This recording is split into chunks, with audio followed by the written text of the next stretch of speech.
Okay, we'll start with this. Reactions are now pouring in to MVP's signings of so many Valkyries, so many female fighters in their effort to elevate the sport of women's boxing that now is being met with some skepticism. Jay Morris, friend of the channel, said, "My thing is this. The novelty of signing all these fighters is wearing off for me. I now want to see some shows that don't include the drawing power of Katie and Amanda." He raises a valid point. The work that got Katie Taylor to where she is now wasn't done by MVP, it was done by Matchroom over years when she debuted as a pro in 2016. Obviously, Amanda has her own marquee value that she brings to the table. MVP did have something to do with that, but what Jay would like to see is for MVP to do that with someone else. Build. They got a lot of female fighters. It's time to put them to work. In many ways, they just did on the undercard of Taylor versus Serrano 3, but people are left wondering, okay, now what? What's next? Katie and Amanda have already fought 3 times. How do you mean to promote this many women boxers? Orange Light, Twitter user that goes by the name Orange Light, had an ominous forecast saying, long term, this won't help women's boxing. A monopoly will end up with UFC-style, low-paid fighters. Is he right? A big part of the reason that Matchroom was so successful in what was their effort to normalize women boxers being in big-time boxing cards was they mixed in the girls with the guys. You would see a Katie Taylor on the undercard of an Anthony Joshua fight. You would see a Terry Harper, a Shannon Courtenay, and Ebony Bridges. They mixed in the girls with the guys, which helped to familiarize an audience with female fighters they would not have otherwise seen. They didn't try to separate them, and they didn't try to do all-female shows. I think that was particularly effective. Suddenly, women's boxing matches did not seem like a gimmick or a novelty act anymore because they were part of the program. Some really good fights. And that is more or less how you have to market them to the audience. Don't have the audience thinking of it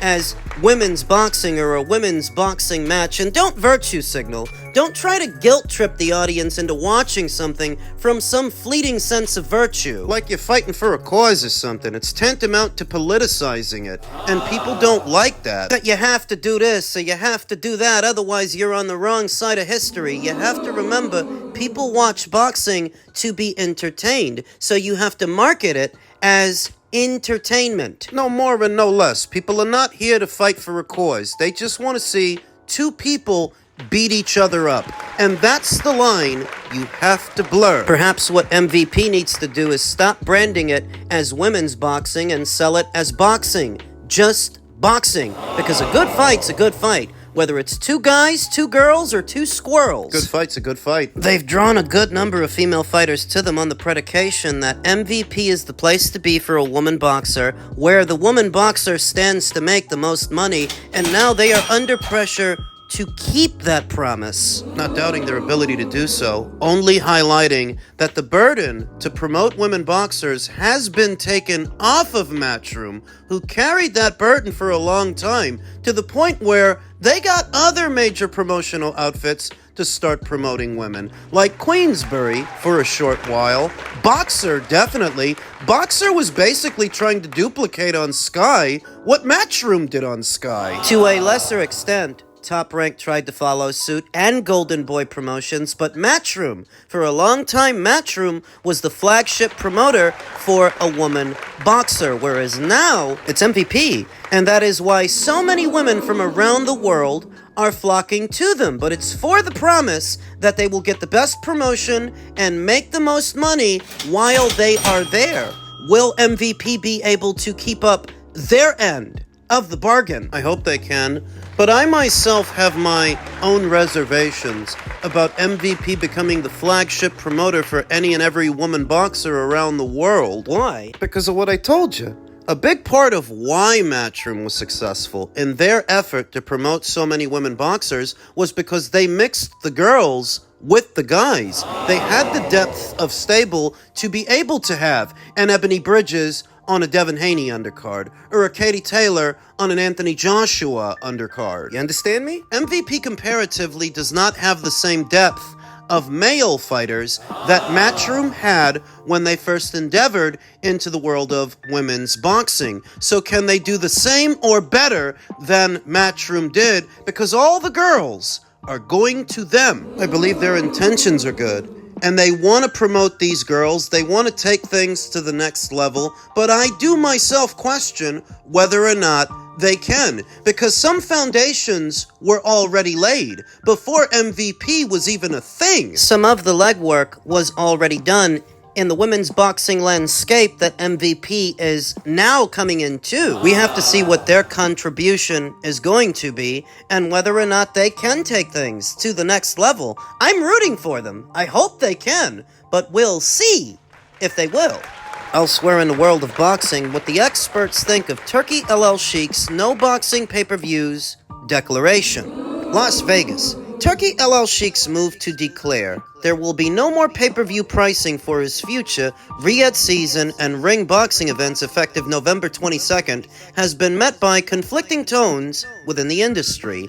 On one end, the announcement offers a potential game-changing effect given the end of Top Rank's union with ESPN at month's end and following the shuttering of boxing on Showtime in 2023, about 2 years ago, yet another segment sees Alalshikh's move as a promotional effort that has uncertain staying power. Well, all of these pay-per-views have made boxing's staying power uncertain. A minority holder in the streaming platform DAZN, Saudi Arabian boxing financier Alalshikh detailed his new plan in a video expressing concern that the recurring expense of pay-per-view fight cards is restricting fan interest and dampening attention on the sport. DAZN charges $224.99 in the United States for an annual subscription, and for the card Turkey put on at the Louis Armstrong Stadium in New York, that was another $60 to stream the pay-per-view card headlined by super middleweight Hamza Shiraz and lightweight belt holder Shakur Stevenson.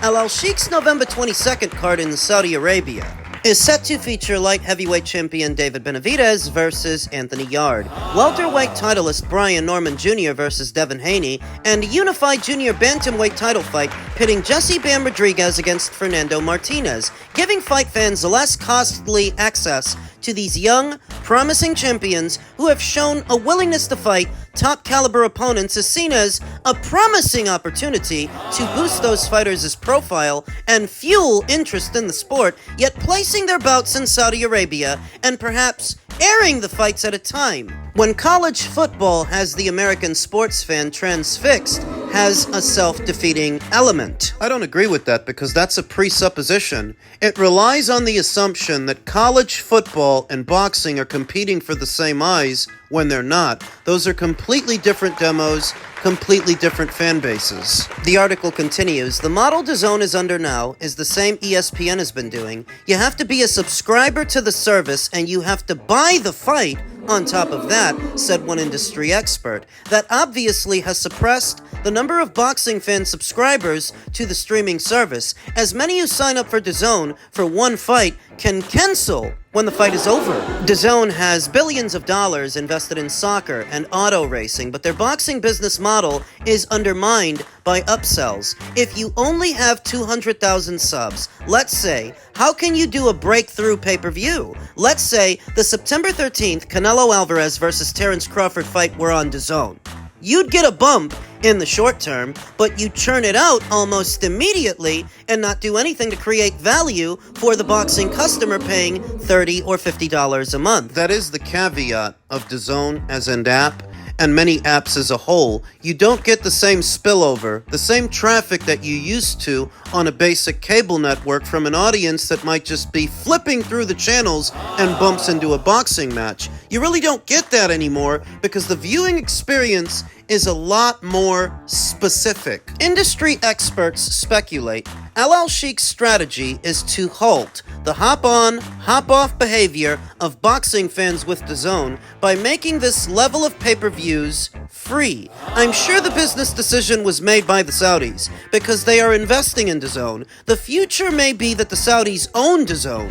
If you're going to own boxing and DAZN, then all of the fights are going to be on DAZN, and you want it to be known to the fans that if you don't subscribe to DAZN, you aren't going to see these fights. One industry expert, speaking on the condition of anonymity because they weren't employed by DAZN, surmised. Benavidez and Norman are not DAZN fighters, however, effectively operating on a loan from PBC and Top Rank, respectively, for their November 22nd fights. But as Top Rank navigates through the limbo of not having a broadcast deal, and Alalshikh made new father Benavidez an offer he and PBC could not refuse, the Saudis are taking liberties to spend freely on the sport in ways that defy typical business sense, experts say. Alalshikh's recent U.S. boxing shows have been big Livegate losers. In LA back in August, and New York's Times Square in May, and likely the Louis Armstrong card too. The one we just saw, headlined by Hamza Shiraz and Edgar Berlanga. At some point, whoever is presiding over the profit-loss ledger of Saudi Arabian boxing investment is going to fully view